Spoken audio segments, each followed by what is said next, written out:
I can see it though, yeah. Oh, that's good.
It's permanent king size Sharpie.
I just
Just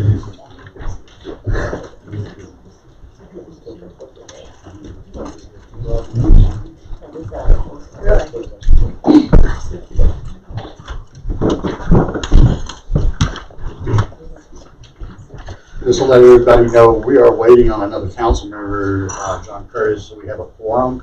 If not, we'll have to wait to start the meeting until Jan goes gets Councilman Bob Bowen.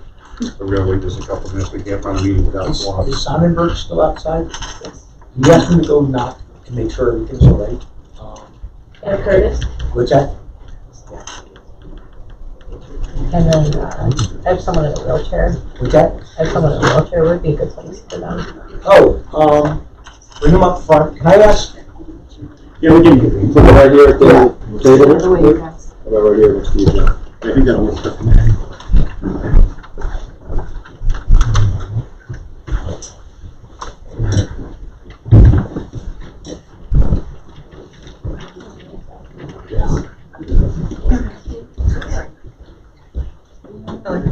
Where's the?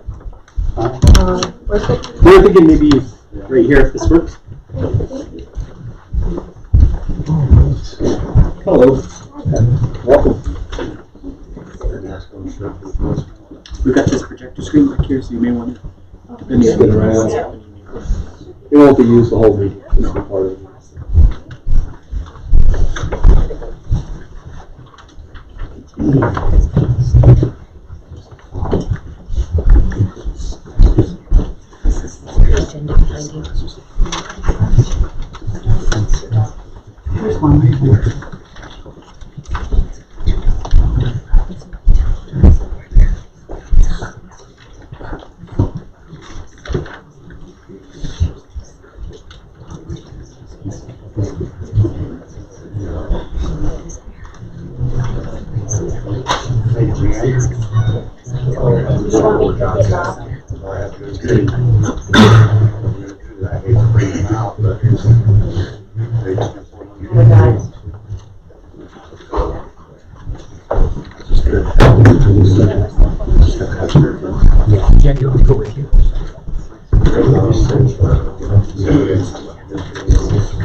Go ahead. What's your question?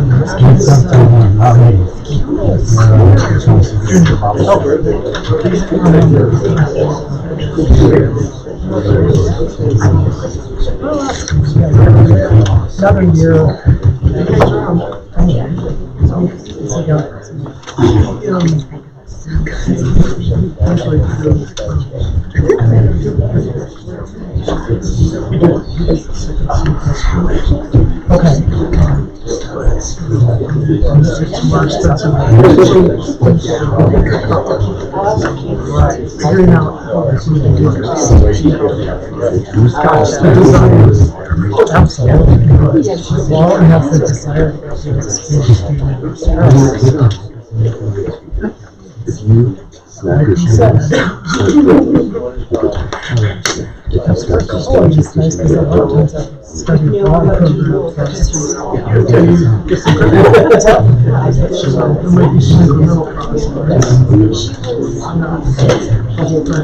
Exactly.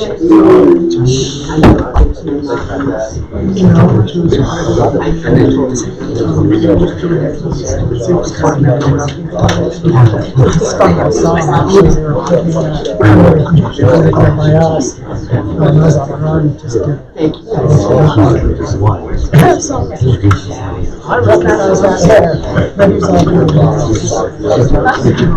So,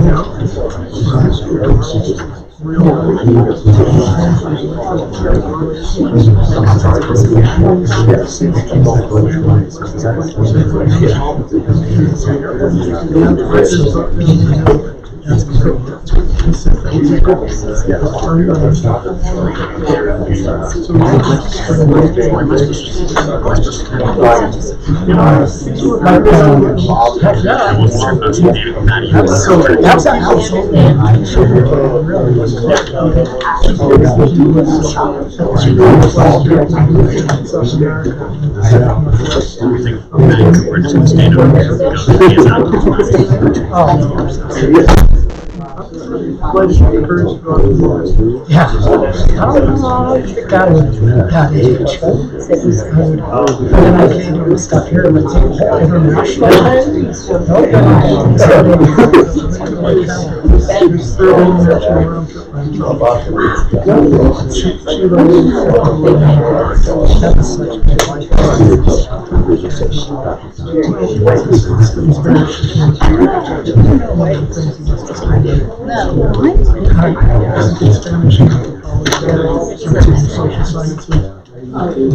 It's on politics. There's a lot of that goes together.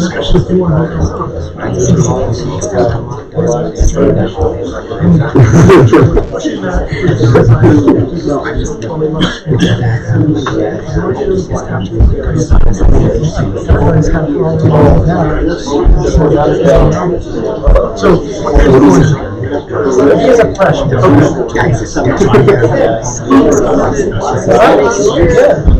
It's a little worrisome.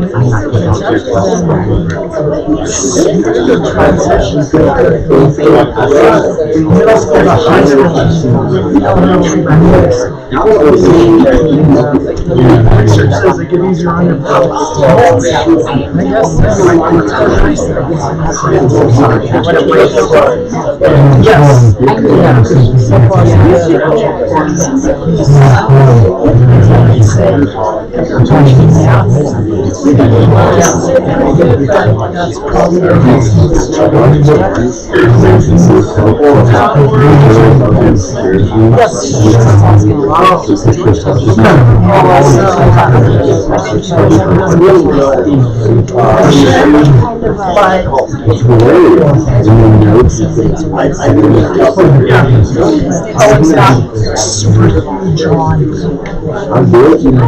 it's not a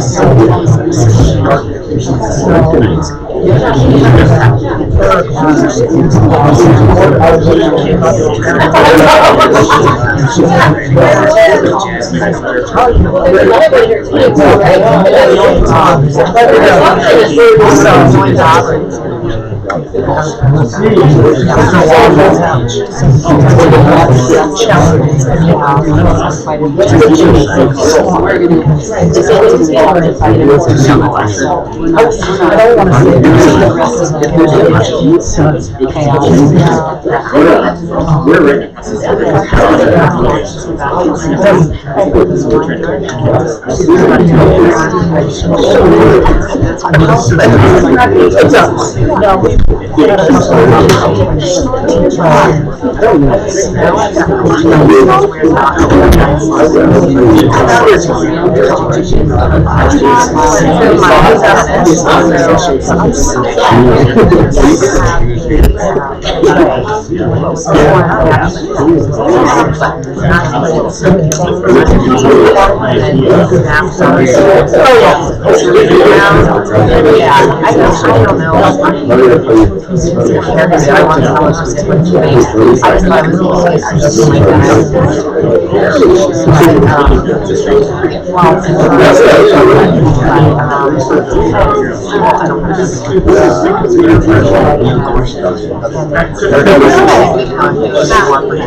The hardest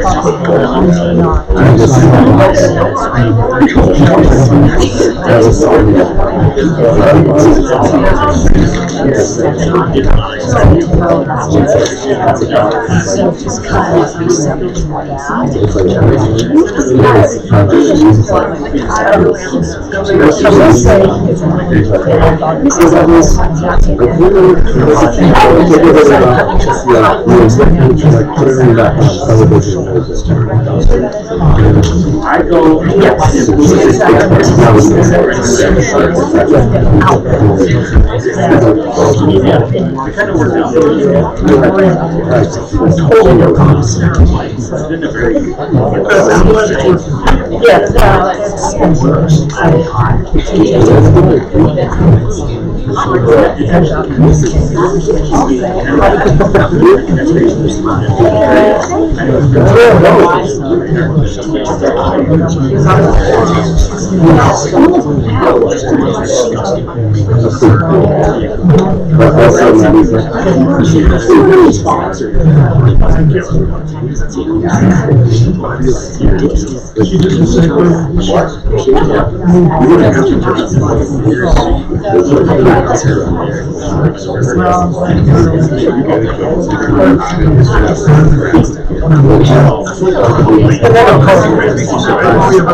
oh, is that?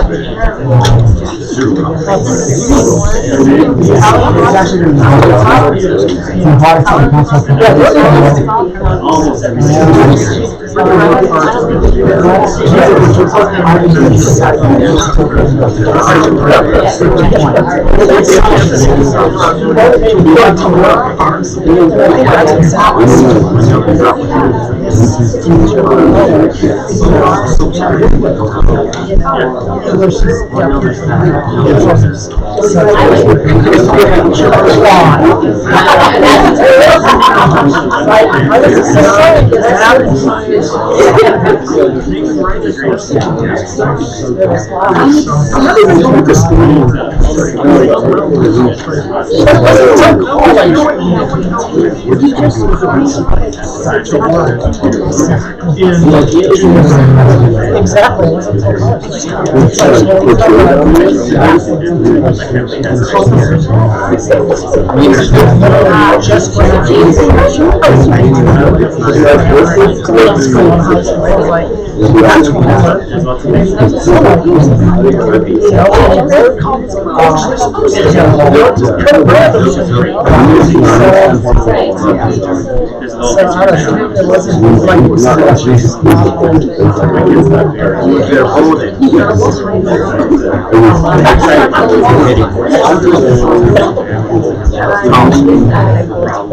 I was crazy about the one that was doing the one that was trying to do it last night, like I felt like a professional author.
We're gonna run through this really quick. We're gonna have some modifications to our agenda tonight. One will be, we're gonna swear in Ellie Summers, one of our officers, and anything that has to do with Margo or with the annexation with the 160 Montaigne, the Divide U Drive right-of-way annexation. We're just going to table all those. We'll have a special meeting next week. Normally, we have a forum with Bob being sick. He agreed to come over real quick so that we can at least vote on some of these things. I did not and would not want to run two meetings without a forum. Bob, thank you. All right, so it is about, John still hasn't changed, 7:15. John still hasn't changed the clock for us. It's our regular city council meeting. It's on Tuesday night because yesterday was a holiday. Can I have a roll call, please? Michael Hellman. Here. Steph Liddell. Here. Chrissy Stokes. Here. Bob Bowen. Here. Doug Curtis. Please stand with us for the pledge of allegiance. I pledge allegiance to the flag of the United States of America and to the republic for which it stands, one nation, under God, indivisible, with liberty and justice for all. Thank you. Please be seated. At this time, Ellie, come on in. Chief, you gonna come up?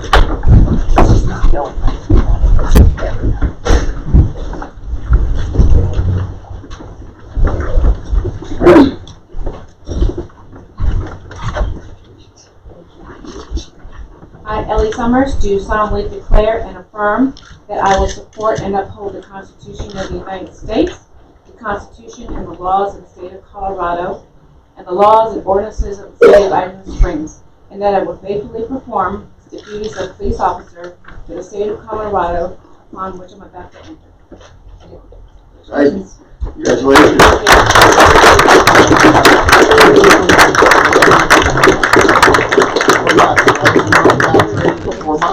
She's out there by herself, so glad to have you on. You're doing a good job. We appreciate you. Thank you very much. Your picture with the chief. Anybody like to step up and have their picture taken with Ellie? This is the time.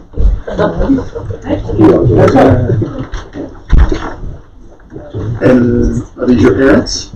No? This is mine. Yeah. Okay.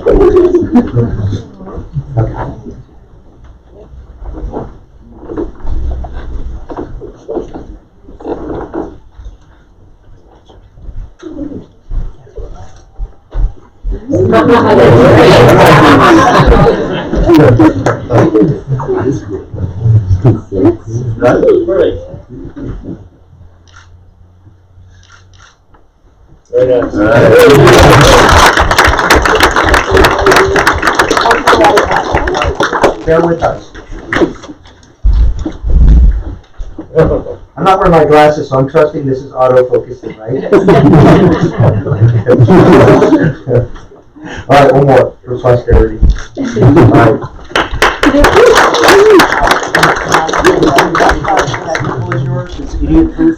So, all right.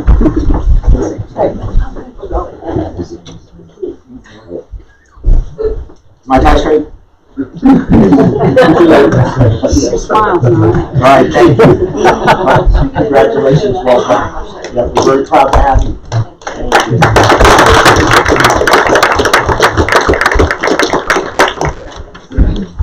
You're welcome to stay for the rest of this. I promise you it's very exciting.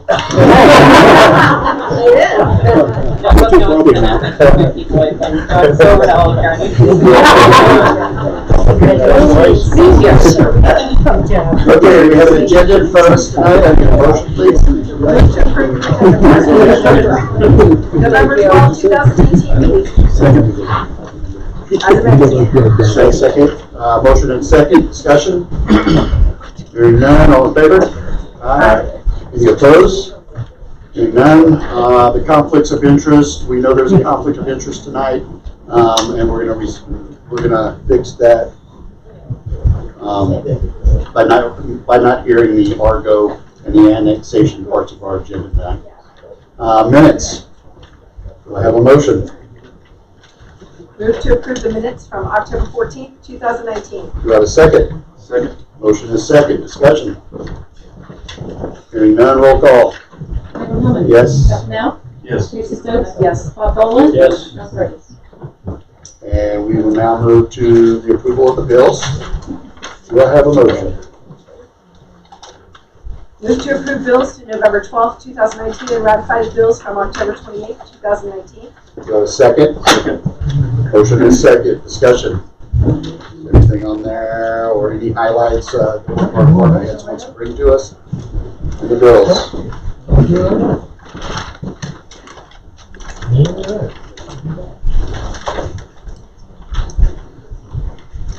Nothing? Okay, roll call. Michael Hillman. Yes. Jeff Now. Yes. Teresa Stokes. Yes. Bob Boland. Yes. John Curtis. All right. Next, we have, do I have any unscheduled public comment? Yes.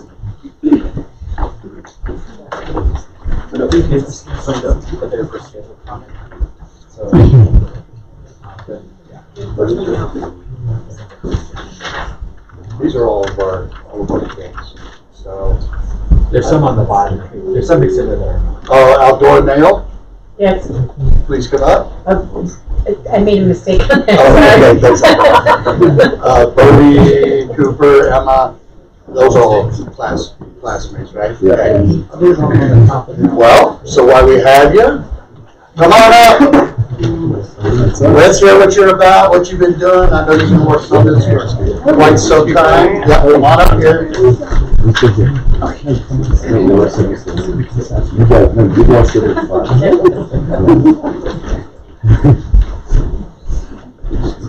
So, Emma, would you tell us who you are, what y'all been doing, and or whoever's presenting? Yeah. So first of all, I just wanted to thank you for having us here today. So we're all members of Track Team Council, which is part of the Mountain Youth Network, also known as Communities That Care. And we wanted to let you know about the community mapping project that we launched earlier this year. I'm Hugh Pettikenny, a junior this year. I'm Emma Sander, I'm a senior. I'm Bodie Dalton, and I'm a junior. I'm Kendall Houston, and I'm a junior. I'm Bodie Spinner, and I'm a senior. I'm Maddie Kish, and I'm a senior. I'm Cooper Fine, I'm a junior. I'm Clay Robertson, and I'm a junior.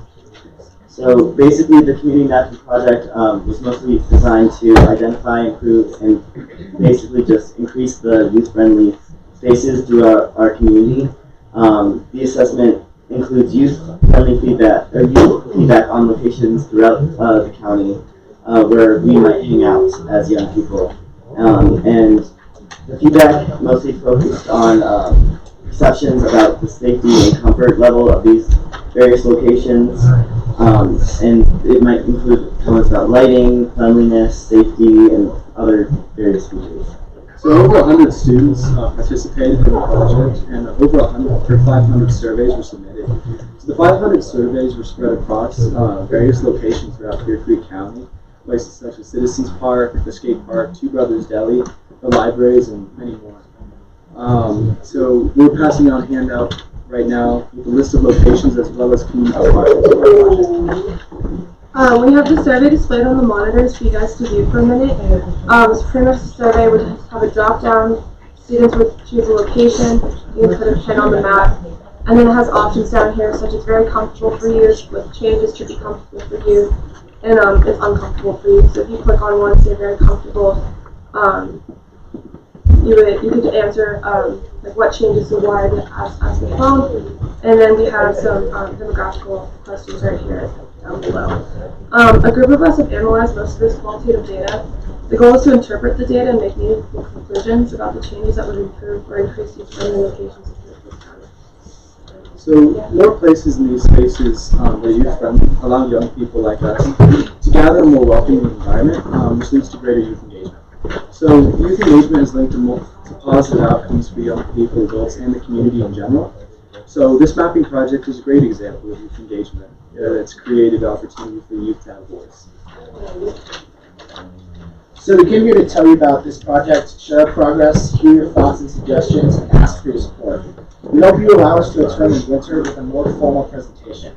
We'll have conclusions and recommendations to share once we have finished interpreting the data. So if it's okay with you guys, we'd love to return for a work session in 2 to 3 months with conclusions and recommendations from this project. And what questions do you have? If any. I suppose I'll send those out the night before.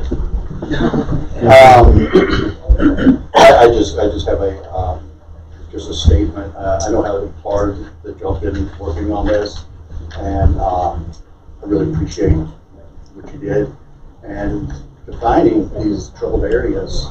And I think it's a great project. Let's see a team council together. I think that's huge. I'd actually like to see a team council be a part of city council and making and helping us identify things for our youth in the community. We already know some of them, and we're working very hard to get there. Skateboard park, replacing the basketball court, and things like that. So I just take my hat off to you. This was a great project. Laura was a leader on this. Did a wonderful job. Hats off to you. Thank you very much. And appreciate it. And just one more thing before we wrap up here. One of the places that stood out in particular was the skate park. It just has a lot of problems. It was not a very good skate park, a bad location. And we just got a lot of data on that, negative feedback. And we were wondering if you were interested in having us form a youth council or having a few members on a city council for helping develop and plan a skate park. We did put out in the general public about us forming a committee to start talking about this. The way this needs to happen is us looking for funds to help build it through grants, the Tony Hawk Foundation and things like that. But absolutely, I do want to have a couple of our high school, middle school kids on this committee to tell us what you think we need, and what we don't need. So, absolutely, we want you on that task force. Thank you. Thank you for your time. Okay, is that it?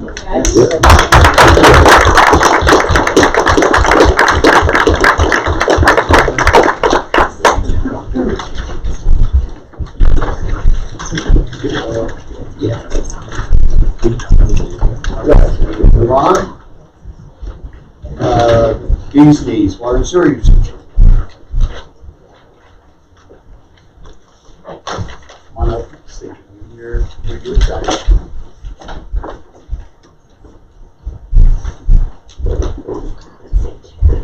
Thank you for your time. I'm here concerning the water and sewage rates of these needs. It has increased double, and this happened with the previous owner in 2011. And she sent letters to the city, and they sent an inspector out. Here's all the stuff that has happened in the past, and it was deemed the commercial part of the building has zero water usage. The only part of the building that has water and sewer is the residential part in the back. So my sister and I are objecting to the rate increase, and I would hope that you would review it and make the proper adjustments. Thank you very much. Okay? And these are some bills that you need to look at those. We can get those. Do you have any other questions for me? Thank you very much for your comments. Thank you. We have No applause?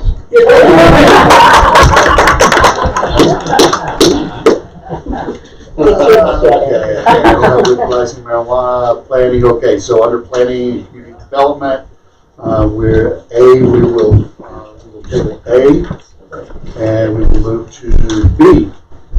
And this is a staff report for the floodplain regulations. Alan? Council, Alan Tiefenbach. So there's two different items. One's about the floodplain regulations, and the other we'll talk about after doing public comment, and that would be the land development regulations.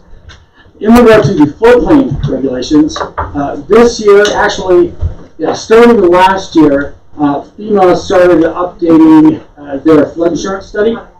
And part of the requirement of the updated flood insurance study is that the city has to adopt the revised maps by a particular date. And this particular date, it's December 20th. The only thing that's changing with our floodplain regulations is the date. So it says these floodplain regulations are compliant with the flood insurance study dated, in this particular case it would be December 20th. So that's the only change, is that we would be adopting the updated flood study on December 20th. FEMA provides those maps. FEMA provided everything, yeah. They gave us an input period about a year ago, and then they said, here's your maps, so you have to adopt them. All right. Anything else to tell us? Any questions for Alan? Okay. Thank you, Alan. And do I have a motion? No, that's going to go down in the public hearing. All right, we will get to our resolutions. Resolution A. C is struck. Yeah, C is struck on the planning community development. Resolution A, number 16, we'll table that. We'll move down to resolution 17, we'll table that, which is B. And we'll move to resolution 18, C, and we can make a motion on that. Do I have a motion? I'll make a motion, resolution number 18, series 2019, a resolution adopting an amended compensation plan for employees and officers of the city. Do I have a second? Discussion. Everybody knows what this was? About one. Yes. Okay, need roll call. Michael Miller. Yes. Scott Pennell. Yes. Lucy Stokes. Yes. Bob Boland. Yes. John Curtis. All right, motion passes. And we will move down to, so under ordinance first reading, we cannot do ordinance number 20. We cannot do ordinance number 21B. So we don't have any of those ordinances to do. Then we'll move down to ordinance second reading. And now we can make a motion. Move to approve ordinance number 18, series 2019, an ordinance adopting the Federal Emergency Management Agency flood insurance study and flood insurance rate map for Clear Creek County, Colorado, and in unincorporated areas dated December 20th, 2019, and making conforming amendment to section 23-3 of the Idaho Springs Municipal Code. Second. Motion and second. Discussion. Any questions, council? Hearing none, roll call. Michael Miller. Yes. Scott Pennell. Yes. Lucy Stokes. Yes. Bob Boland. Yes. John Curtis. Okay, we will now go into a public hearing.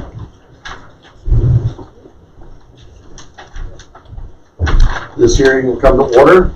This is a public hearing before the City Council of the City of Idaho Springs on ordinance number 19, series 2019.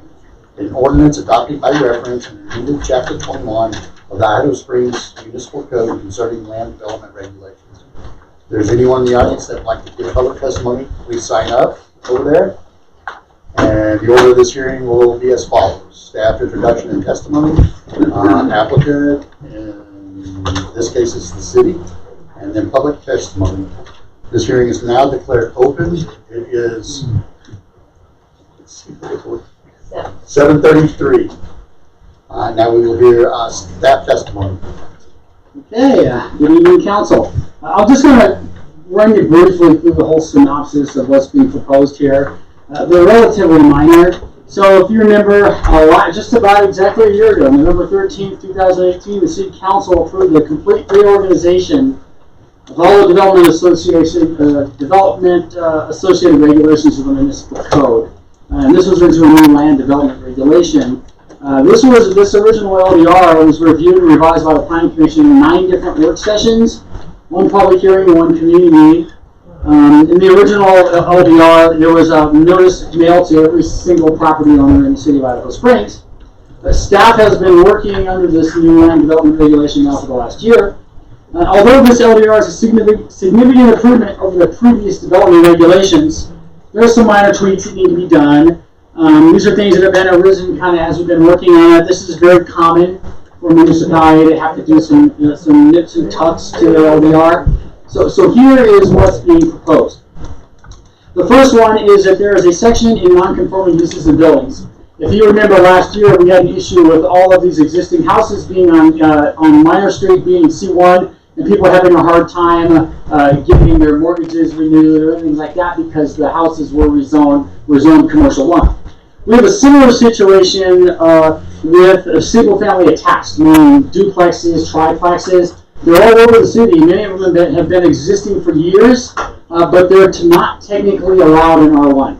So what this does is this allows existing single-family attached. It doesn't allow any new units or any expansions, but it says that these units that have these multi-family or these single-family attached units that have been in place since, and I think the date in there was 1972. And the reason why is that's the date that the residential 1 came into effect. As of that date, these are considered legal. So people that are already living in these can continue to make improvements to do whatever and not run into problems with the zoning. But again, it won't allow any more units. So that's the first part.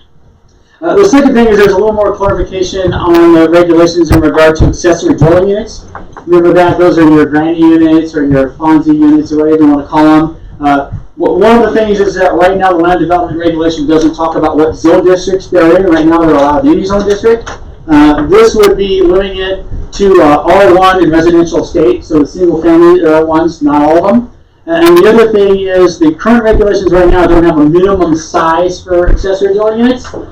So staff is recommending that be put to 200 square feet. 2 reasons. First of all, because that's a typical square footage size that they look at for accessory dwelling units. Secondly, because that would require a building permit. And we would want to make sure that any of these accessory dwelling units would be legally built under a building permit. And again, it's important to say these are not tiny homes. Totally different thing. These are not units where you can, these are not primary units on a lot. These are your mother-in-law units that would be behind the house. Any question on that? The next tweak would be in this definition of tourist home. If you remember what happened, so there was an old definition in our land development regulations for tourist home, and they were allowed in commercial zone districts. And it talks about a dwelling in which rooms are rented on a daily or weekly basis for the purpose of accommodating travelers or temporary guests. Now the issue with that was that we had someone that had a house in a commercial zone district that wanted to apply for a short-term rental license, and she did not meet all of the requirements for a short-term rental, so we denied the license. However, their attorney told us that no, they had a tourist home using this definition, so they sort of got into a loophole. So staff is recommending that that definition and that use is completely stricken from the land development regulation. That if you're doing something like that, you can still do a motel, a hotel, a bed and breakfast, or if you meet the regulations, a short-term rental. But the tourist home would pretty much allow anybody in the commercial zone district to run a short-term rental under the radar. Okay, the next thing is minimum gross floor areas. Right now in our land development regulation, we don't have any minimum square footage for the size of a single family attached building. And what I mean is that it says single family detached. The smallest size of a house in Idaho Springs under our regulations is 850 square feet. However, it doesn't really clarify what's the minimum square footage size if it was a duplex or a triplex. So we just added triplex to that. So whether it's a single family residence or a duplex or a triplex, you can't have any one building be smaller than 850 square feet. Does that make sense? Just to match, basically. This is a little bit tricky. The next one, I guess, this is more of a clarification. In our regulations right now, we have the smallest minimum lot size that you're allowed to have in Idaho Springs is 5,000 square feet. However, in the case of a triplex, if you have 3 units and you want to subdivide, have those 3 units and subdivide and sell them, you can't technically do it under our regulations. The smallest size of a dwelling unit in a multifamily is 400 square feet. So staff is recommending that a minimum lot size for single family attached be 400 square feet. So what that means is that you would still have to have a minimum lot size of 5,000 square feet, which you could subdivide that for the single family attached units so that you could sell those single family attached units individually. Does that make sense? Well, it's a little bit confusing, but hopefully I made sense on that. There was a change on just on the process for notification mailings. If you read the land development regulation right now, staff has to do the mailing. They have to stuff the envelopes and address them. That ended up being extremely time consumptive, and I've been getting the evil eye from Diane every time she has to do it from short-term rentals, as well as me. For some of these cases where I've had 200 letters, I've had to stuff all those letters. So the new requirement says that we provide the applicant the address and the labels. The applicant does the mailing. They send it out by a certificate of mailing, and then they provide staff with the certificates that they mail the letters. That's the only change on there. There's a requirement in our regulations for boundary surveys to be required with numerous different procedures. And as it came about, a boundary survey is extremely expensive and time consumptive, and really isn't always required for things like if you want to rezone your property, for instance, you have a house that's zoned residential estate or zoned commercial 1, and you want to rezone it to residential. Right now, you would have to go out and get a complete boundary survey, and staff really doesn't see the need to do that. A boundary survey would be something you'd be looking at if you were doing a plat or if you were doing a final development plan and you're showing how the exact building would lay out. But for some simple things like a conditional use permit or a rezoning, a boundary survey is excessive.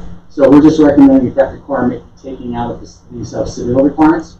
So far, so good. Follow me? In the requirements for final development plan, it says that final development plans are required for new structures right now. And if you look at our definition of what a structure is, it basically says anything that's permanently attached to the ground. So anything that's permanently attached to the ground and requires a building permit would be required to go through a final development plan. Staff, that really wasn't the intent of what that was.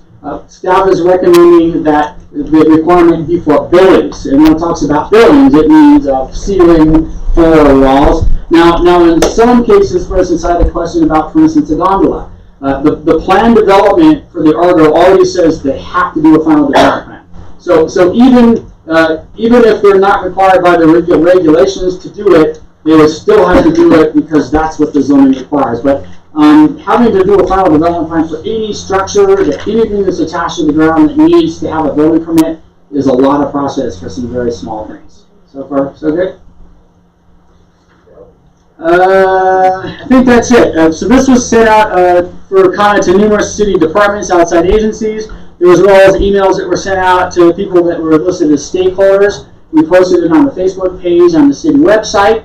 And notice, let's see, the Planning Commission saw this on October 2nd. The only comments that they had was originally we were talking about adding some additional requirements in regard to short-term rentals. The Planning Commission decided that was going to be a robust enough discussion that they pulled all that out, and the discussion regarding short-term rentals is happening on a separate project. Eventually, when we get to those regulations, they'll come in front of you, and those will be added in. But that was the only comment they had. Otherwise, they unanimously recommended approval. So with that, I'll take any questions if you have any. All right, applicants for the city already. Do we have anybody in the public that would like to say something? I have a question. How does this affect the zoning on the baseball field and all of that? This football field, I'm sorry. This doesn't affect zoning and all of that. This wouldn't affect the zoning at all. There's no rezoning at all proposed with this. This wouldn't relate to it at all.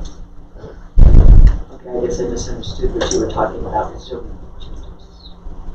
These are tweaks to some of the land development regulations, but these land development regulations, what's being proposed would have no impact at all on what is or isn't being proposed on the football field. Yes, sir. Yeah, I was just wondering, Airbnbs, I know those have kind of sprung up in the area. How are those addressed in this? Are they addressed? Under this particular revision, they're not. Those are what I was referring to, and I apologize. And sometimes the terminology, the short-term rentals that I talked about, there were some regulations that were implemented for short-term rentals last year. There are some things that are being looked at, but those are not part of this. What happened was that originally we talked about whether there could be some changes to the short-term rental regulations, Airbnbs that you're talking about. The Planning Commission decided that that was a much, much larger discussion that should happen under these small revisions. So that is a completely different topic that they're going to be working on with a work session dedicated to short-term rentals and come in front of the City Council. So we already have some regulations, but there has been some problems. People have, as always, figured out ways to get around the regulations, and those have caused a lot of problems for the neighbors. So that's a whole different topic that the Planning Commission is attacking, but that's not related to what's happening tonight. Any last questions? Except for the loophole you were talking about. Right, except for the loophole about tourist homes, which really isn't related to short-term rentals, but it was basically a loophole that somebody, attorney, found to do a short-term rental and get around the regulations. All right, thank you, Alan. All right, this hearing is now closed. It is 7:45, and we're here for council discussion. Any more discussion? All right, do I have a motion?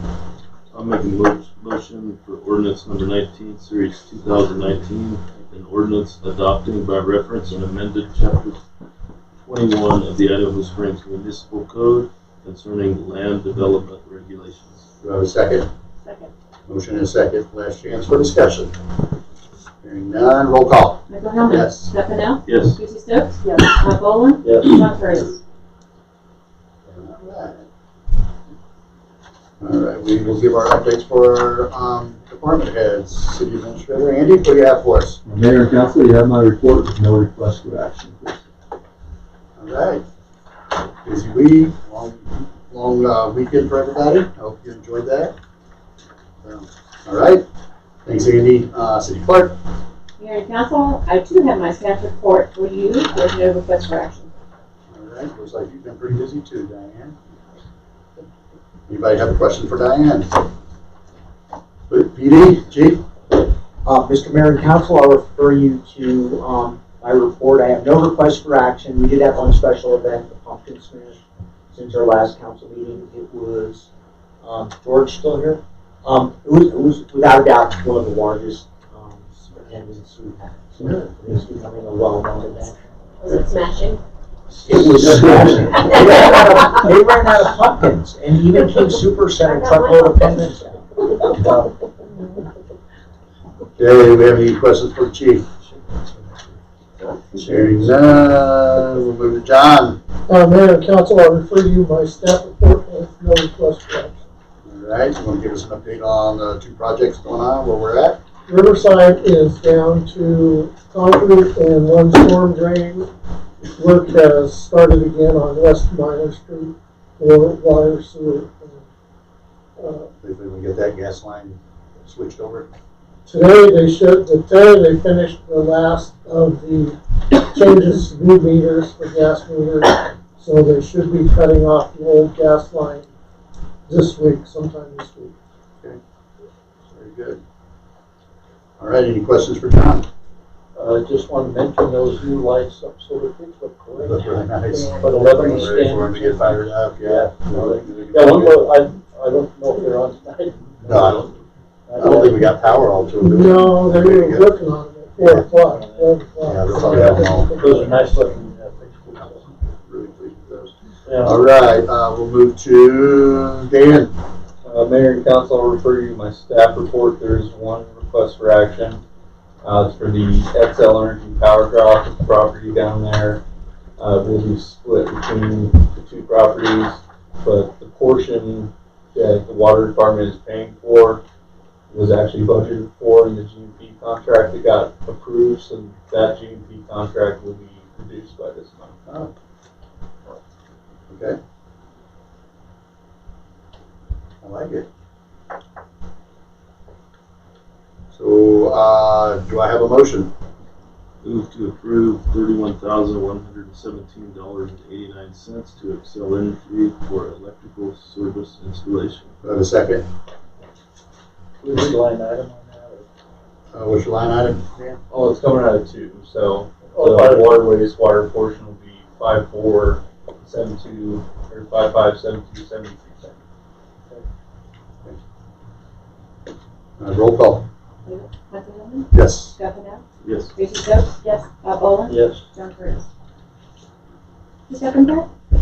I'm sorry? Who seconded that? Tracy. Any committee reports? Alright, and, audience, we got a lot of big boulders down there. If somebody wants some big rocks, we'll give them to you, or nothing, so we got so many rocks down there. We'll say strong, that's what we do when we did Colorado Boulevard, we took some of those and got to use them as landscaping. You know, but they've got, if you went down there, there's just a massive amount of rocks down there. Okay, anything else, council?